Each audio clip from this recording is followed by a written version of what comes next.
Sir నమస్కారం sir. నమస్తే అండి.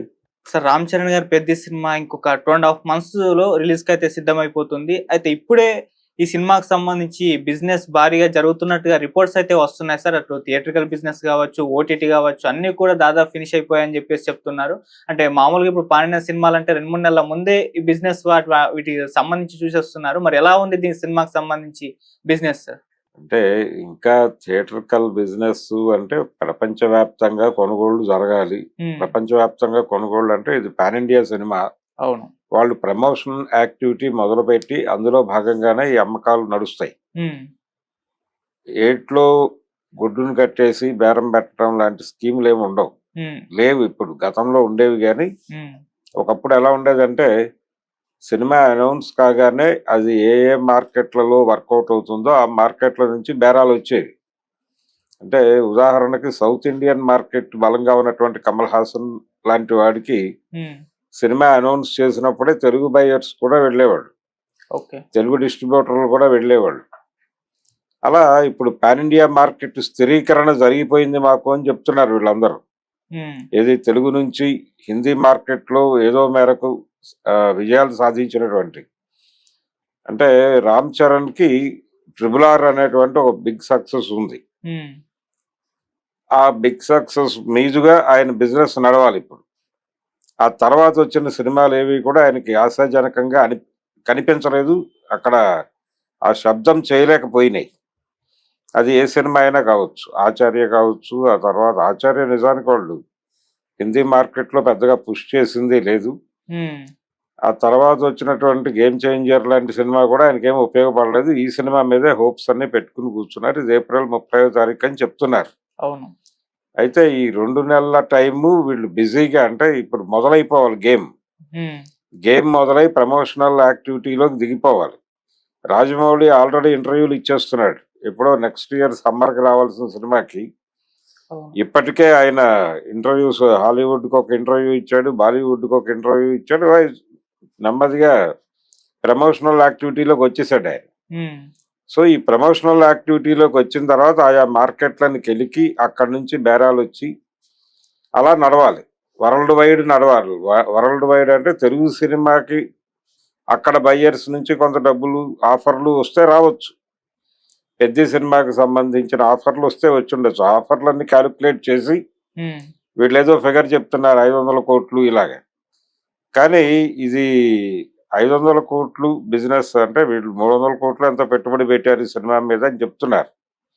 దాంతో బ్రేక్ ఈవెన్ అయిపోయింది బిజినెస్ లో అనేది కూడా ఒక కథ నడుస్తోంది. ఇంకొంచెం ఎక్కువే రావాలి నిజానికి ఈ సినిమాకి.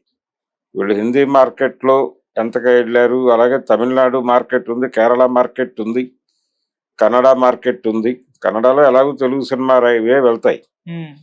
ఇలా క్యాలిక్యులేట్ చేసుకుంటే ఇండియన్ మార్కెట్లో ఎంత వర్కౌట్ అయింది, విదేశాల్లో ఎంత వర్కౌట్ అయింది. ఓటీటీలను కలుపుతున్నారు కానీ ఓటీటీలను కలపాల్సిన అవసరం ఉండదు.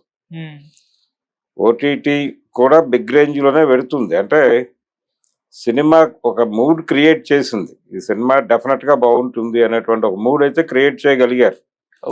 ఆ పాట నుంచి బయటకు పంపించినటువంటి ఇప్పటి వరకు వాళ్ళు పంపు చేస్తున్నటువంటి ప్రమోషనల్ కంటెంట్ నుంచి ఒక ఎక్స్పెక్టేషన్ అయితే క్రియేట్ చేయగలిగారు. ఈ ఎక్స్పెక్టేషన్స్ మీద బిజినెస్ జరిగితే ఇది చిన్న ఫిగరే ఇప్పుడు వాళ్ళు చెప్తున్నది. ఇంకొంచెం బిగ్ స్కేల్లోనే వెళ్లాల్సిన పరిస్థితి ఉంది. రెండోది ఈయనకి గ్లోబల్ మార్కెట్ ఉంది అనే ప్రచారం కూడా ఒకటి ఉంది. ఈ గ్లోబల్ మార్కెట్ కి ఎలా వెళ్తారు వీళ్ళు అంటే సినిమా అనేది ఇప్పుడు మార్కెటింగ్ మీద ఆధారపడి ఉన్న కంటెంటే. హీరోని ఆ లెవెల్లో ఒక సినిమా ఏదైనా ప్రొజెక్ట్ చేస్తే నెక్స్ట్ అక్కడికి తీసుకెళ్ళాలి. ప్రతి ప్రయత్నము అక్కడికి సాగాలి. అలా సాగకపోతే పెట్టుబడి వర్కౌట్ అవ్వదు. హీరోకి ఆ ముందు సినిమా కంటే తక్కువ డబ్బులు ఇవ్వలేరు కాబట్టి ఖచ్చితంగా ఆ హీరోతో వెళ్ళాలి అనుకున్నప్పుడు బిగ్గర్ మార్కెట్ టార్గెట్ చేయకపోతే కుదిరే వ్యవహారం కాదు. ఇది అన్ని భాషల్లోకి తర్జుమా చేయటం అనే ఒక ప్రోగ్రామ్ లోకి ఇప్పుడు సినిమాని తీసుకెళ్తున్నాడు ఆయన రాజమౌళి. అంటే ఎక్కడికక్కడ లోకల్ లాంగ్వేజెస్ లోకి తీసుకెళ్ళాలి, 600 భాషల్లోకి తీసుకెళ్తాం అన్న పద్ధతిలో వాళ్ళు ఏదో మాట్లాడుతున్నారు. సో ఈ విస్తరణకి సంబంధించినటువంటి కొంత రూట్ మ్యాప్ ఆల్రెడీ ఉంది. RRR నుంచి మొదలైన రూట్ మ్యాప్ ఇది. 2 నెలల టైం ఉంది. 2 నెలల టైంలో సో ట్రిపుల్ ఆర్ తర్వాత కొంత హోప్ఫుల్ గా వస్తున్నటువంటి రామ్ చరణ్ సినిమా కాబట్టి దీన్ని కూడా ఆ లెవెల్లో పుష్ చేయాలి. ఆ లెవెల్లో పుష్ చేస్తుంటే ఇది చిన్న ఫిగర్. ఇప్పుడు వీళ్ళు చెప్తున్నది పెద్ద గొప్ప ఫిగర్ అని నేనైతే అనుకోవడం లేదు. సో ఇంకా పెద్ద బిజినెస్ చేయాలి. వాళ్ళు టార్గెట్ 5,000 కోట్లు అని చెప్తున్నారు. 5,000 కోట్లు ఎవరు? రాజమౌళి వాళ్ళు. అవును. కాబట్టి దానిలో కనీసం సగానికైనా వెళ్ళగలిగి ఉండాలి. ఓకే. అందుకని బిజినెస్ కి సంబంధించి ఇదే ఫైనల్, లేకపోతే ఇది స్పెక్యులేషన్ అనే అనుకుంటున్నాను. అంటే ఇంతకు ముందు సినిమా మీద కాలిక్యులేట్ చేసి ఆ పద్ధతిలో పెడుతున్నారు, కానీ ఇది కాదు. ఇప్పుడు బిగ్ మార్కెట్ కి వెళ్ళాలి. ఆ బిగ్ మార్కెట్ కి వెళ్ళాలంటే వీళ్ళు అర్జెంట్ గా ప్రమోషనల్ యాక్టివిటీ మొదలు పెట్టాలి. మొదలుపెట్టి హిందీ మార్కెట్ లో ముందు పుష్ చేయాలి సినిమాని. ఒక సినిమాని ప్రాపర్ గా పుష్ చేస్తే ఏ రేంజ్ వసూళ్లు సాధించవచ్చో ఆల్రెడీ లిటిల్ హార్ట్స్ లాంటి చిన్న సినిమాలు మనకి చెప్పినాయి. చిన్న సినిమా అయినప్పటికీ ప్రమోషన్ మీద ఎక్కువ శ్రద్ధ పెడితే, రాజు వెడ్స్ రాంబాయి చేసింది కూడా అదే. పర్టికులర్ గా ఈటీవీ విన్ నుంచి నడుస్తున్నటువంటి కార్యక్రమాలు ఇవే. వాళ్ళు ప్రమోషన్ మీద చాలా ఎక్కువ శ్రద్ధ పెడుతున్నారు. విపరీతమైనటువంటి పుషింగ్ నడుస్తోంది. ఆడియన్స్ లోకి సినిమాని తీసుకెళ్ళడానికి చాలా రకరకాల వ్యూహాలు పన్నుతున్నారు వాళ్ళు. ఇప్పుడు శివాజీతో వాళ్ళు చేస్తున్న సినిమా కూడా అది ముందు ఓటీటీ అన్నారు, ఇప్పుడు థియేటర్కల్ రిలీజ్ కూడా ఉంది. అవును. ఈ థియేటర్కల్ రిలీజ్ కి సంబంధించి వాళ్ళు ప్రమోషన్ లో కొత్త పుంతలు దొక్కి వాళ్ళ పద్ధతిలో వాళ్ళు ముందుకు లాక్కెళ్తున్నారు. ఇలా వాళ్ళు కూడా మార్కెట్ ని లోకి పుష్ చేయాలి. తమిళనాడు మార్కెట్ లో ఏదో ఒక ఈవెంట్ చేసేస్తే సరిపోతుంది, హిందీ మార్కెట్ లో ఒక ఈవెంట్ చేస్తే సరిపోతుంది అంటే కుదరదు. మీరు తెలుగు మార్కెట్ లో ఏ లెవెల్ స్ట్రాటజీస్ తో వెళ్తున్నారో అవే స్ట్రాటజీస్ అక్కడ కూడా ఇంప్లిమెంట్ చేయాలి. అలా చేయగలిగినప్పుడే సినిమా మీకు రెవెన్యూ ఇస్తుంది అక్కడ నుంచి. లేకపోతే ఇది పాన్ ఇండియా సినిమా అని చెప్పుకోవటమే అనవసరం అవుతుంది. అందుకని సో ఖర్చులు ఆ లెవెల్లో పెడుతున్నారు కాబట్టి, మార్కెట్ మీద దృష్టి ఉంది కాబట్టి, హీరోలకు రెమ్యూనరేషన్ ఆ లెవెల్లో ఇస్తున్నారు కాబట్టి, ఈ ప్రమోషన్ అంతా జరిగిన తర్వాత ఫైనల్ గా ఏమొచ్చింది అవుట్పుట్ అనేది క్రైటీరియా. అప్పటి వరకు వెయిట్ చేయడం తప్ప కనీసం ఇంకా వీళ్ళు ప్రమోషన్ మొదలు పెట్టడానికి ఇంకో 10-15 రోజులు టైం పడుతుంది అనుకుంటున్నాను.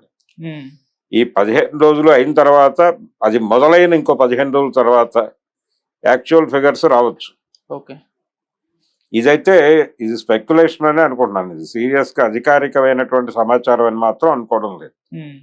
బిజినెస్ ఇంకా నడుస్తోంది, దానికి డిస్కషన్స్ నడుస్తున్నాయి. ఫైనల్ ఫిగర్ రావడానికి ఇంకొంచెం టైం పడుతుంది. సార్ బడిలోకి ఏమో 1,000 కోట్లు 2,000 కోట్లు అలా టార్గెట్ లోకి మనం దిగడం చూస్తున్నాం సినిమాలు. కాకపోతే బాక్స్ ఆఫీస్ వద్ద అవి బోల్తా కొట్టిన సందర్భాలు చాలా అయితే ఉన్నాయి. సో మరి పెద్ద సినిమాకి సంబంధించి ఎలా ఉండే అవకాశం ఉంది సార్? అంటే ఎక్స్పెక్టేషన్స్, సినిమా ప్రాపర్ గా అన్ని ప్రాంతాల ప్రజల్ని ఆకట్టుకోవడానికి వీళ్ళు ఒక అందరికి సార్వజనీనత ఉన్నటువంటి కథ అనే పేరుతో విచిత్రమైన కథలు తీస్తున్నారు. ఈ విచిత్రమైన కథల్ని యాక్సెప్ట్ చేసే పరిస్థితిలో ఆడియన్స్ ఉన్నారా అనేది అనుమానం. ఓకే.